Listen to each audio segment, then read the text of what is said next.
मागणी होती. ती मागणी महाराष्ट्र सरकारने केली. ती मागणी साहित्याच्या क्षेत्रातल्या सगळ्या संस्थांनी केली. ती मागणी साहित्य परिषदेमध्ये अधिवेशनामध्ये ठराव करून त्या ठिकाणी केली.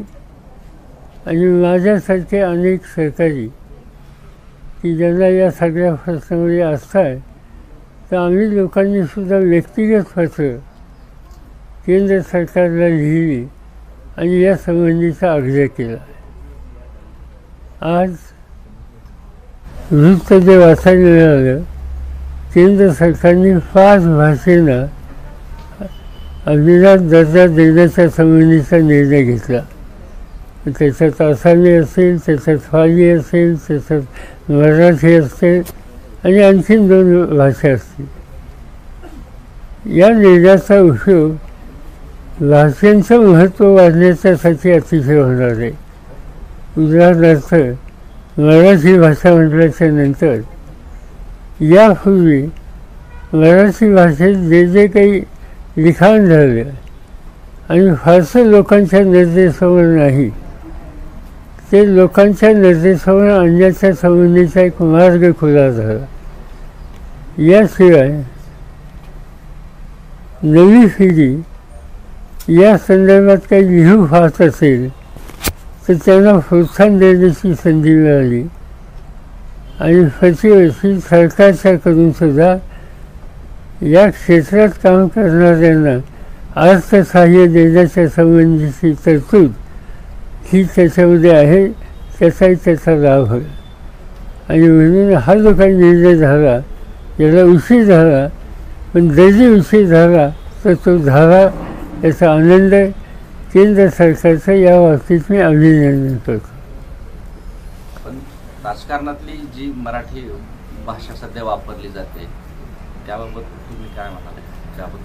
असं आहे की प्रत्येकाचा आमची स्वतःचा जो दर्जा आहे त्याच्याशी सुसंगत आम्ही बोलतो. असं आम्हाला जर सभ्य आणि सुसंस्कृत भाषाचे संस्कार नसतील तर त्याला काय करायचं? मराठी भाषेला अभिजात भाषा दर्जा दिला जात असताना मराठी शाळांची संख्या मात्र कमी होते. नाही, ही तक्रार दिसते अनेक ठिकाणी. 2 प्रकारची तक्रार आहे. मराठी शाळांची संख्या कमी होते आणि शाळेत मराठीच्यासाठी जाणाऱ्या मुलांची संख्या ही सुद्धा कमी होते. असं चित्र दिसतं. तिथे जीवन मराठीपुरतं सीमित नाही, प्राथमिक आणि माध्यमिक शाळांच्याबद्दलची ही स्थिती आहे. त्याच्यात अन्य भाषिकसुद्धा आहेत.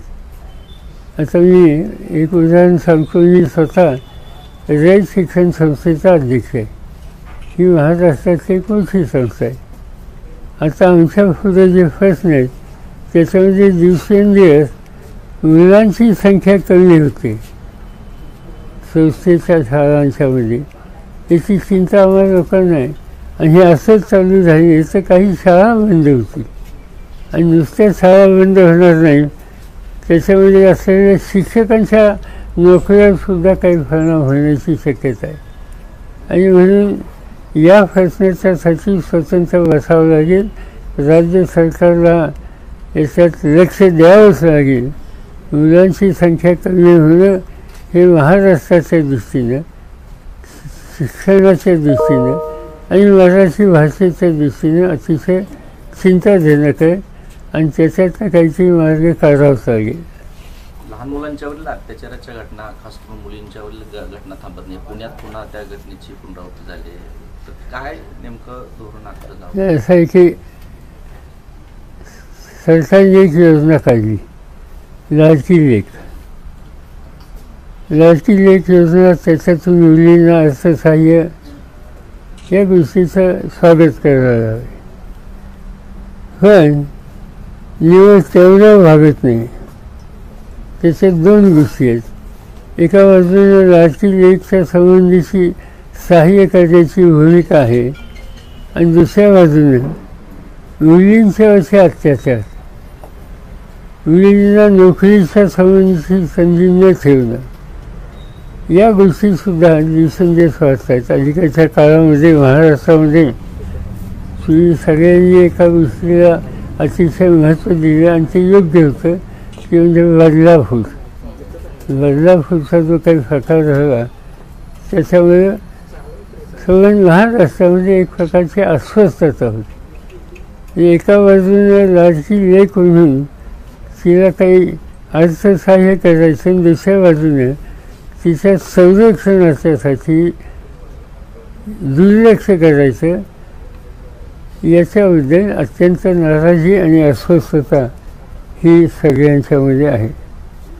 लाडकी लेक याच्यामध्ये आणखी एक गोष्ट मला बघायला मिळते की हा कार्यक्रम हातामध्ये घेतला असं म्हणतात की इतक्या 1000 कोटी आम्ही तरतूद करणार आहे, चांगली गोष्ट आहे, करा. पण याच्यामुळं राज्य सरकारच्या हातात घेतलेल्या ज्या योजना आहेत आणि ज्याच्यावरची तरतूद आहे त्या योजना आता थंडावलेल्या आहेत. आणि एकच उदाहरण तुम्हाला स्थानिक द्यायचं झालं तर सांगलीला कॅन्सर हॉस्पिटल आहे. त्या कॅन्सर हॉस्पिटलमध्ये गेले काही वर्ष शासकीय देवी म्हणजे कॅन्सरचं ट्रीटमेंट दिली, पेशंटला जी काही ट्रीटमेंट द्यायची ती दिली, वैद्यकीय क्षेत्रातल्या लोकांनी औषधं दिली, त्यांना त्या ठिकाणी राहावं लागलं तर त्या राहण्याची व्यवस्था केली. पण या संबंधीचं जे व्हील आहे ते व्हील हे दिलेलं नाही. आता त्याची माहिती घ्यायचा मी प्रयत्न केला की इथल्या एका कॅन्सर हॉस्पिटलमध्ये जी थकीत रक्कम आहे ती 4 कोटी आणि 57 लाख आहे सांगलीच्या.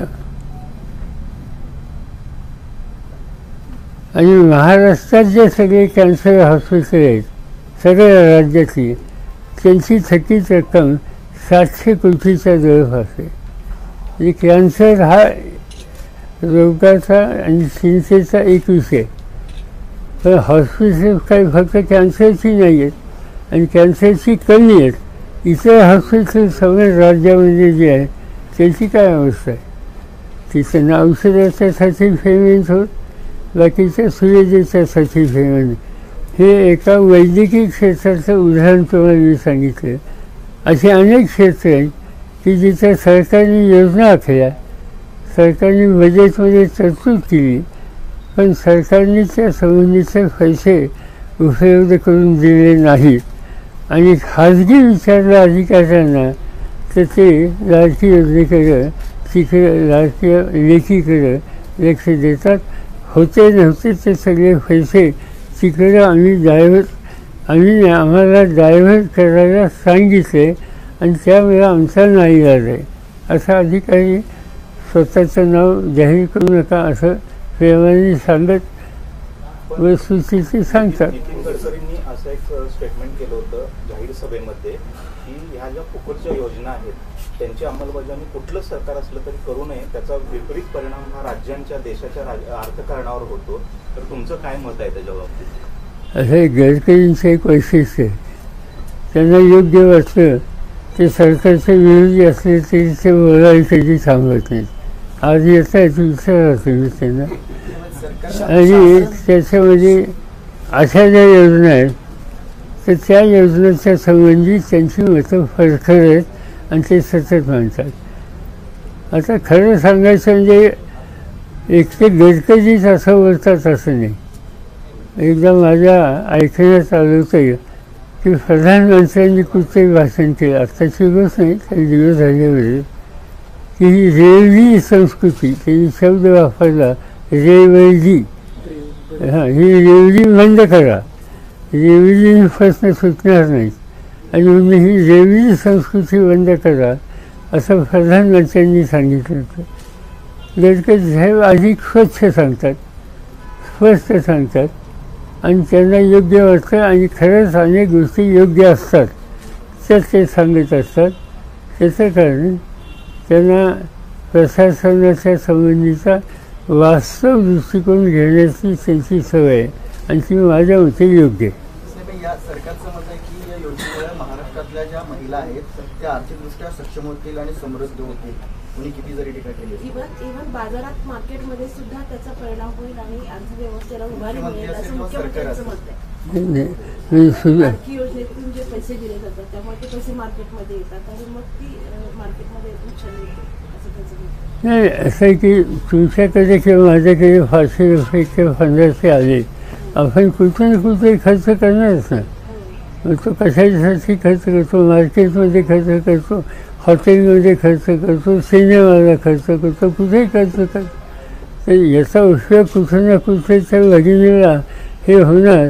पण प्रश्न असा आहे, तो योजना तुम्ही चालू करा, त्याला आमचा पाठिंबा. पण ज्या यापूर्वी त्याच सरकारने योजना जाहीर केल्या, त्यासाठी तरतूद जाहीर केली, त्याचं फेरविंची करा. उद्या शाळेमध्ये शिकणाऱ्या मुलांच्या संबंधीच्या काही सुविधा त्याची तरतूद आहे, पण सुविधा देण्यासाठी लागणारी रक्कम नाही.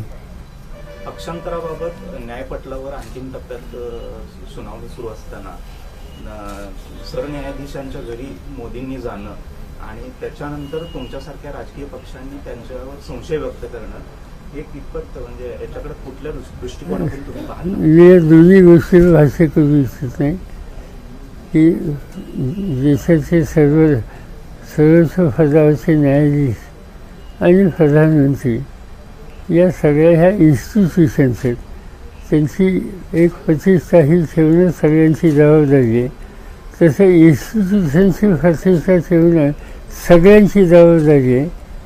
याच्यापेक्षा जास्त याच्यावर भाष्य करू नये. एमआयएम पक्षानं तुमच्या राष्ट्रवादी आणि काँग्रेसला एक प्रस्ताव दिला आहे, जो मुस्लिम बहुल 28 जागांच्या यादीवरचा हा प्रस्ताव दिलेला आहे.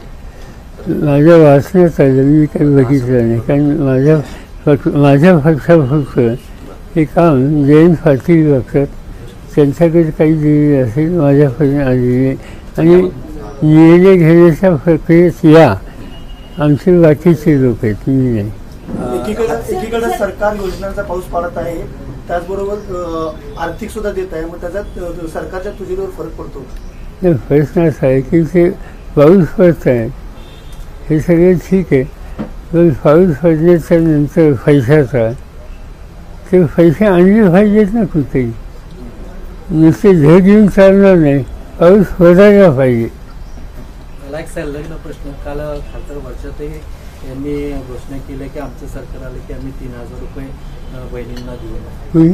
वर्षा गायकवाड असे कारण त्यांच्याकडे पूर्वी खातं होतं, त्यामुळे त्यांनी कदाचित अभ्यास केला असेल, मला स्वतःला माहिती.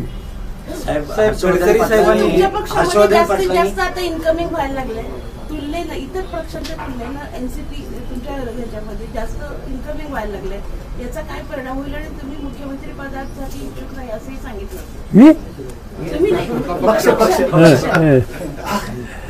आमच्या पक्षात आम्ही याची चर्चा केली. असं आहे की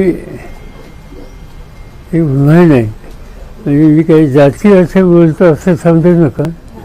बाजारात तुझी माहिती आहे का म्हण?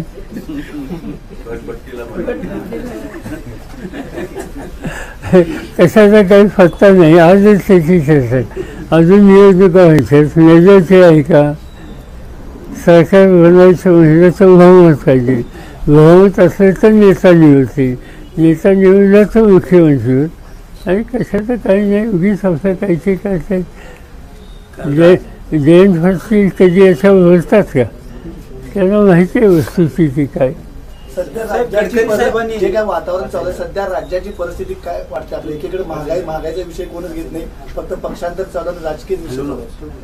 सारी सर्व गोष्ट महाराष्ट्राच्या विकासाचे प्रश्न, महागाईचे प्रश्न, बेरोजगारीचे प्रश्न, ज्याच्यामुळे सर्वसामान्य लोक अस्वस्थ आहेत, त्याकडे अजिबात शासनाचं कुणाचं लक्ष नाही. पण ठीक आहे, आता एक महिन्यानी निवडणुका यायची, निवडणुकीचा निकाल लागल्याच्या नंतर या सगळ्या गोष्टींच्याकडे दुर्लक्ष केल्याचे परिणाम निवडणुकीमध्ये दिसते, तर मला आश्चर्य वाटत नाही. साहेब, गडकरी साहेबांनी एक विधान केलं की विरोधी गटातील लोकांनी पंतप्रधान पदासाठी मला बोललेले होते, तर निकाल लागल्यानंतर असे काय हालचाली झाल्या का की गडकरी पंतप्रधान पदासाठी किंवा इथून असं आम्ही काही कोणी बोललो नव्हतो. आमच्याकडे आमच्या खासदारच नाही तर आम्ही कशाला सांगू की त्यांना. त्यामुळे कुणी सांगितलं हे त्यांनाच विचारलं, आम्ही सांगितलेलं नाही. हर्षवर्धन पाटलांनी भाजपला रामराम ठोकलाय आता. ठोकलं हो ठोकलाय. आणि राष्ट्रवादी कधी तुम्हाला मला हे म्हणजे राजीनामा ठोकला.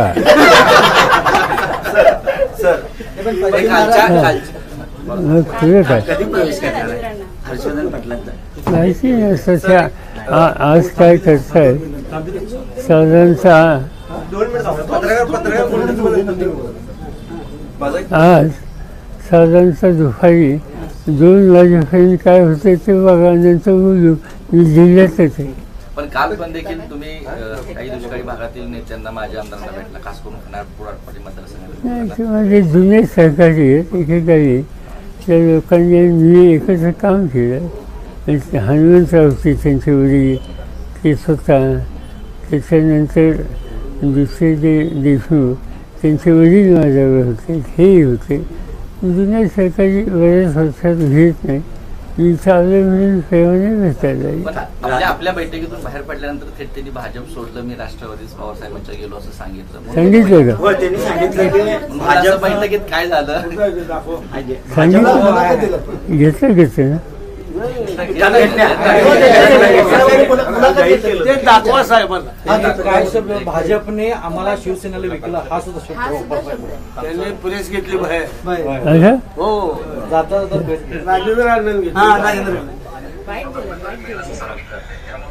नमस्ते, राजेंद्र देशमुख पवार साहेबांना भेटायसाठी आलो. मी आता राष्ट्रवादीत आहे, भाजप बीजेपी मध्ये होतो. मागणी केली, साहेबांच्या तब्येतीची चौकशी केली. जयंत पाटील साहेब नसल्यामुळं परत आपण ह्याच्यावरती चर्चा करूया म्हणून त्यांनी सांगितलं. आणि मी इच्छुक आहे ह्या खानापूर मतदारसंघामध्ये. तुमचा प्रश्न एवढाच आहे की इतक्या सहजपणे लोक भाजप सोडतात की तुमची बैठक होते आणि लोक सांगतात की भाजप सोडतात की काय बैठकीत झालं. हे सगळे जुने सहकारी भलतीकडे गेले होते. त्यांच्या लक्षात आले की हा रस्ता काही खरा नाही, योग्य रस्ता आपला जो आहे त्या रस्त्यावर गेलं पाहिजे म्हणून येतात. स्वागत आहे. अनेक वर्ष एकत्र काम केलं, पुन्हा काम करायची इच्छा आहे. आमचं म्हणणं आहे किंवा एकत्र येऊ आणि लोकांचं काम करू, महाराष्ट्राला मोठं करू आणि त्यासाठी आपल्या सगळ्यांची शक्ती कामाला लावायची. राष्ट्रवादी जागा जिल्ह्यातल्या विधानसभा वाढवून गेली. बघूया आता काय असेल. तुम्ही त्या चर्चेत नसतो. आमच्या वतीने जयंतराव पाटील आहेत तर ते बोलतील. लोकसभेमध्ये जो काही विसंवाद झाला होता महाविकास आघाडीच्या नेत्यामध्ये तो अजूनही काही दिसून येतो. तर त्याचा परिणाम विसंवाद महाराष्ट्रात कुठे झाला नव्हता, एका गावात झाला होता. सांगलीबद्दल त्याचं बघा सांगलीकरांनी सांगावं. बाकी संबंध एकाही तालुक्यात एकाही जिल्ह्यात झालं नाही. इथं त्या जागेसंदर्भात एकत्रित अशी तिन्ही पक्षाची चर्चा होऊन उमेदवार ठरला नव्हता का त्यावेळी? ते मला माहिती नाही. माझ्या माहितीप्रमाणे चर्चा झाली नसावी असं मला वाटतं. पण आता आत्ता ज्या निवडणुका आहेत त्याच्यासाठी चर्चा चालू आहे सगळ्या जागांच्या संबंधित. त्याच्यामध्ये आमच्याकडून जयंतराव आहेत आणि आणखीन काही सहकारी, काँग्रेसकडून नाना पटोले आणि त्यांचे सहकारी आणि तुमचे राऊत संजय आणि त्यांचे सहकारी हे एकत्र बसतात. त्यांच्या 1-3-4 बैठका झाल्या. असं ऐकतोय की काही गोष्टी त्यांचं अंडरस्टँडिंग झालं आणि अजून काही गोष्टीवर बसायचं आहे आणि त्यासाठी ते 7, 8, 9 ह्या 3 तारखेमध्ये एकत्रित बसणार आहोत. माझा फक्त त्या सगळ्यांना आग्रह आहे की लवकर बसून लवकर प्रश्न संपवा आणि लवकर लोकांच्याच आपण जाऊया. दिवस थोडे राहिलेत. लोकांना महाराष्ट्रात बदल पाहिजे, लोकमत आपल्याला अनुकूल आहे आणि त्या अनुकूल लोकमताचा आदर हा आपण लवकर केला पाहिजे असा माझा आग्रह आमच्या सहकार्याने आहे. दुसरी जी राष्ट्रवादी निर्माण झाले त्या राष्ट्रवादीचे सांगली जिल्हाध्यक्ष तुम्हाला भेटून गेले. गुलाबी रंगावर त्यांना राहू वाटत नाही अशी महाराष्ट्रभर परिस्थिती आहे असं दिसतंय. अनेक ठिकाणी लोक भेटतात, खाजगी काहीतरी वेगळं सांगतात. जे खाजगी बोलतात ते तुम्हाला सांगायचं नसतं. अजितदादांनी सत्ताधाऱ्यांच्याकडून चुकीची विधानं केली जातात. राणे कुटुंबी असतील किंवा काल संभाजी भिडे यांनी वक्तव्य केलेलं आहे. पण नेमकं काय मुद्दाहून करतात असं आहे की ज्यांची नावं तुम्ही घेता यांचे हे काय अर्थच आहे का? अनेक वेळेला तुम्ही बघितले, तुम्ही ऐकले, काही गोष्टी तुम्हाला छापता येणं शक्य आहे तिथपर्यंत तुम्ही छापले. कारण जे एक चौकट असते सभ्यतेची ती आम्ही सगळ्यांनी पाळली पाहिजे. असं काही लोकांना त्या रस्त्याने जायचंच नाही. मराठा आरक्षणाचा मुद्दा या विधानसभा निवडणूक कितपत असं आहे? नाही, असं आहे की आरक्षण मिळावं अशा प्रकारची भावना लोकांच्यात आहे, त्याच्यात काही चुकीचं नाही. पण हे करत असताना इतरांना जे मिळतं त्याचंही रक्षण करणं, त्याला धक्का न बसणं याबद्दल सुद्धा लोकांच्या चर्चा आहे. तर बघूया काय होते. सांगलीमध्ये प्रकाश आंबेडकरांनी असा आरोप केला की तुम्ही मराठा आरक्षणाचं समर्थन केलंय त्यामुळे तुम्ही फक्त आता मराठ्यांचे नेते राहिलाय, ओबीसींचा तुम्हाला पाठिंबा राहिलेला नाही असं तुम्ही सांगितले. आता कालच्या निवडणुकीमध्ये पाठिंबा कोणाला लोकांनी दिला हे बघितलं. एक तरी जागा राज्यात चव्हाण ज्यांना एक सुद्धा जागा मिळत नाही त्यांनी इतरांच्या समोर भाष्य करणं, मीडियामध्ये नाव छापून येतं त्यासाठी ठीक आहे. साहेब, अजितदादांनी संकेत दिलेले आहेत की मी बारामतीमध्ये निवडून उभारणार नाही, मी जो उमेदवार देईल त्याला तुम्ही त्याचं काम करा. आमच्या घरातले सदस्य फिरणार नाहीत या निवडणुकीत जास्त असं काही सांगितलं का? हो, काल पुन्हा सांगा काय? मी खरं अजितदादांकडून बारामती विधानसभा न लढवण्याचे संकेत, मी जो उमेदवार देईल त्याचं काम करा. विधानसभेला आमच्या कुटुंबातील जास्त सदस्य फिरताना दिसणार नाहीत असं काल स्टेटमेंट असं माझ्या माहितीचं नाही. त्यांनी असंही स्टेटमेंट केलं होतं की आम्ही जी चूक केली लोकसभेला, घरातून बाहेर पडलो आणि माझ्याच कुटुंबाच्या विरोधात मी लढलो, ही गोष्ट चुकीची होती आणि ती कोणी त्याची पुनरावृत्ती करू नये. त्यांनी ना अजित पवार यांनी त्यांनी पुनरावृत्ती करू नये असं त्यांचं मत आहे. ते अजून पुनरावृत्ती करणार आहेत काय? त्यांची तिथे गेल्या मग कोंडी झाली अशी वाटते का? मला माहित नाही. मराठा आरक्षणाला तुम्ही पाठिंबा दिला, पण तुम्हाला असं वाटतं का की बाकीच्यांचं पण आरक्षणाचा विषय सोडून मराठा आरक्षणाचा पण प्रश्न सोडवता येऊ शकतो? येऊ शकते की असं आहे की आता 50% वर जाता येते. 50% वर आरक्षण हवं असेल तर पार्लमेंटमध्ये कायदेशीर दुरुस्ती केली पाहिजे. काय हरकत आहे दुरुस्ती करायला? आत्ता 50% आरक्षण आहे, जाऊया 75%. एक काळ असा होता की तामिळनाडू राज्यामध्ये आरक्षण हे जवळपास 78% होतं. तामिळनाडूमध्ये एकेकाळी 78 होऊ शकतं, तर महाराष्ट्रामध्ये 75 का होऊ शकत? म्हणजे 50 आता आहे, 75 व्हायचं म्हणजे 25 वाढावं लागेल. 25 वाढवलं तर ज्यांना मिळालं नाही त्यांचा विचार करता येईल, जिथं कमी आहे त्यांचा विचार करता येईल. याच्यात कुठलाही वाद राहणार नाही. आणि माझं स्वच्छ मत आहे की याच्यामध्ये केंद्र सरकारने पुढाकार घ्यावा, पार्लमेंटमध्ये दुरुस्ती आणावी. आम्ही सगळे लोक जे काही आमचे सभासद असतील आम्ही त्यांच्या बाजूने मतदान करू, त्यांना साथ देऊ. पण याच्या आडवं कोण पडते आतापर्यंत तुम्ही इतिहास माहिती नाही, तसे बोलावं लागेल. विधानसभा निवडणुकीच्या अनुषंगानं उमेदवारांची यादी तुम्ही जाहीर करणार होता गेल्या आठवड्यामध्ये, येत्या 10 दिवसामध्ये जाहीर करणार होता. त्याचं असं आहे की उमेदवाराची निवड, उमेदवाराचं वाटप याच्यात मी कुठेही नाही. त्याच्यासाठी मगाशी मी सांगितलं आमची कमिटी आहे, ते बसून निर्णय घेतले. आता एखाद दुसऱ्या जागेवर काही म्हणजे होत नाहीच असं नाही, समजा झाले तर बसून सोडवा अशी आम्ही त्यांना विनंती करू. साहेब मराठा आरक्षणाबद्दल थोडं हिंदीमध्ये सांगा प्लीज. जमल्याचं हां. साहेब एवढी एनर्जी तुमच्यात कुठून येते साहेब? राज काय आहे साहेब? एनर्जी महाराष्ट्राला प्रश्न पडला की साहेबांच्या तेवढी एनर्जी जसं जसं वय वाटतं तशी एनर्जी वाटते. प्रकाश आंबेडकर ने आप टिप्पणी की थी. त्याचं उत्तर दिलं मी मगाशी. काय नाव आहे? नितीन गडकरी तुमच्यासोबत आज उपस्थित राहणार आहेत. महाराष्ट्रावर शक्तीपीठाचा एक मोठा प्रश्न आहे. शेतकरी मोठ्या प्रमाणात त्याच्या विरोधात आंदोलन करतात. शक्तीपीठ महामार्ग अजूनही रद्द करायला सरकार कोणते? माझं मत आहे त्या सगळ्या शेतकऱ्यांना तिथल्या लोकप्रतिनिधींना विश्वासात घेतल्याशिवाय अशा प्रकल्पाचा आग्रह धरू नये. नाही तर लोक रस्त्यावर येतात. कशासाठी करता? करूया, आवश्यकता असेल तर करूया. आज अनेक महत्त्वाचे रस्ते महाराष्ट्रात झालेले तर होत आहेत. गडकरी त्या खात्याचे मंत्री झाल्याच्या नंतर एकंदर देशातल्या रस्त्यांची स्थिती सुधारते. त्यांचा अतिशय विधायक दृष्टिकोन आहे की या सगळ्या कामाचा निर्णय घेताना कोणत्या पक्षाचा आहे, कुणाला फायदा होतो हे कधी बघत नाही. ते देशाला, लोकांना हा अफसूस त्या ठिकाणी घेतात.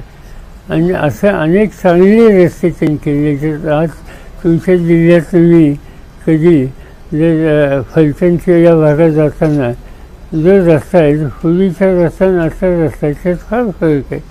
आता उत्तम रस्ते दिसायला लागले आणि त्याच्यामध्ये गडकरींचं काम मोठं आहे. त्यामुळे आत्ता जे त्यांचं सगळं चाललं आहे ते असंच गतीने चाललं पाहिजे. आणि ते चालू असताना आणखी नवीन ज्या गोष्टी आपण सांगतो त्या बाबतीत त्यांचं मत काय आहे, त्यांची तरतूद त्याबद्दलची किती आहे, या सगळ्या गोष्टीची माहिती घेऊन नंतर हे करावं. निवडणूक जवळ आली म्हणून लगेच काही जाहीर करायचं मला असं वाटतं ही योग्य नाही. अमित शहानी एक वक्तव्य केलं की बहुमतात सरकार नसलं तरी आम्ही समान नागरी कायदा लागू करणार कसल्याही परिस्थितीत. तर त्याच्या बाबतीतली तुमची भूमिका काय असणार? असं आहे की ते बरंच काही बोलतात. हल्ली त्यांचा मुक्काम महाराष्ट्राची वारा असतो. त्यांना महाराष्ट्र आम्ही तुम्हाला असं कळलं त्यांचं काहीतरी कोल्हापूरचं नातेवाईक तुम्ही ऐकलंय का? कोल्हापूरला सासूबाई साहजिकच आहे. तर त्यांचं ते इथं बऱ्याच येतात, भाष्य करतात. देशाचा गृहमंत्री भाषण काय करतो? शरद पवार, उद्धव ठाकरे यांच्यावर लक्ष ठेवा. त्याच्यानंतर जे विरोधी पक्ष आहेत आमच्या सगळ्यांची ते फौडा वाचलं सगळं तुम्ही. फौडा छोका असं एकंदर कायदा सुव्यवस्था ज्यांच्या हातात ते फार चांगली भाषा वापरत आहेत, चांगलं मार्गदर्शन जनतेला करत आहेत. त्या संबंधीचा निकाल आणखीन 1.5 महिने योगीचे. जातीय धार्मिक ध्रुवीकरण कुठं नेऊन जाईल? महाराष्ट्राला जातीय आणि धार्मिक ध्रुवीकरण करण्याचा जो भाजपचा प्रयत्न आहे, जे काही घडते ते अत्यंत चुकीचं आहे. आज या संबंधी निवडणुकांपर्यंत कुणी बोलणार नाही. पण निवडणुका झाल्याच्या नंतर जे कुणी सत्यशोधक विचाराशी समृद्ध झालेले लोक आहेत, समस्येच्या संबंधीची स्पष्टता आहे, अशा सगळ्या लोकांना एकत्र करावं लागेल आणि या प्रवृत्तीच्या विरुद्ध आवाज उठवावा लागेल. हे महाराष्ट्राच्या दृष्टीने हिताचं नाही. काही झालं तर हा महाराष्ट्र आपल्याला एकसंध ठेवायचा. हर्षवर्धन पाटलांचा मुहूर्त ठरलाय का शेवटचा? हर्षवर्धन पाटलांचा मुहूर्त काय नाही काय तर आज दुपारी काय होतं बघा. 2 वाजेपर्यंत तुम्ही माझ्याकडं प्रतिक्रिया विचारायला कदाचित याल. आजच तिसरी आघाडी तयार झाली आहे. संभाजीराजे असतील किंवा राजू शेट्टी असतील, बच्चू कडू त्याचा काय परिणाम होईल का, तो जाणीवपूर्वक ती आघाडी होते? नाही, तेव्हाही हे लोक एकत्र येतात म्हणजे त्यांचा परिणाम होणारच. आणि परत संभाजी राजे वगैरे हे सगळे महान घराण्यातले लोक आहेत, त्यामुळे नक्कीच परिणाम होईल. त्यामुळे आमची झोप गेलेली, आम्ही सगळे भयंकर अस्वस्थ. आता काय आपलं होणार? सध्या अमित शहा आणि मोदींचे महाराष्ट्रात दौरे वाढलेले आहेत. चांगली गोष्ट. मागच्या लोकसभेच्या निवडणुका झाल्या, मला कुणीच ते सांगत होतं, माझ्याकडे काही रेकॉर्ड नाही असता, की महाराष्ट्रात 18 ठिकाणी त्यांच्या सभा झाल्या प्रधानमंत्र्यांच्या, 18 ठिकाणी, आणि 14 ठिकाणी त्यांचा पराभव झाला. त्यामुळे 18 ठिकाणी सभा घेऊन 14 ठिकाणी पराभव होत असेल तर आमची विनंती आहे की विधानसभेत जास्त या, इथं आणखी सभा घ्या. चला.